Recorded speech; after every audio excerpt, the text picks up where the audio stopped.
La autovía del Cantábrico ha reactivado en los últimos años el concejo. Esta gran infraestructura, que ha puesto a Villaviciosa a pocos minutos del centro de la región, cruza por debajo de la ría, mediante un túnel cuya construcción exigió el empleo de refinadas técnicas. Hasta que la autovía se puso en funcionamiento, la salida natural del concejo hacia el centro de Asturias era la carretera que atravesaba el Alto de la Campa. Hay muchos pueblos de Asturias, no los podría ni nombrar.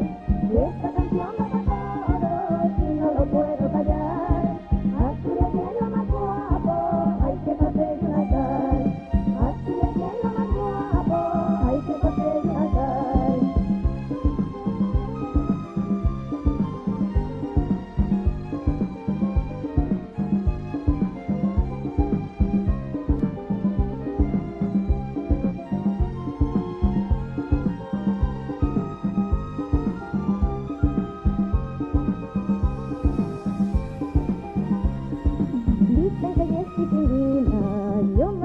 Villaviciosa es un todo moderno.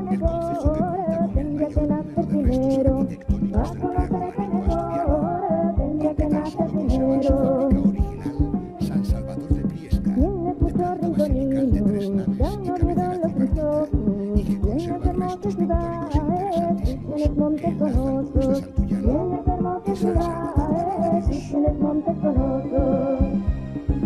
Hay muchos pueblos de Asturias, no los podría ni nombrar. Y esta canción va para todos y no lo puedo callar.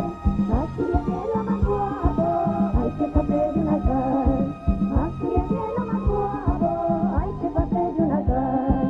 Hay muchos pueblos de Asturias, no los podría ni nombrar. Y esta canción va para todos y no lo puedo callar. Asturias es lo más guapo, hay que pasar y nacer. Asturias es lo más guapo, hay que pasar y nacer. Hay muchos pueblos de Asturias, no los podría ni nombrar. Esta canción va Val de Dios, para todos y antiguo no lo valle de puedo Boides, callar. en el que existe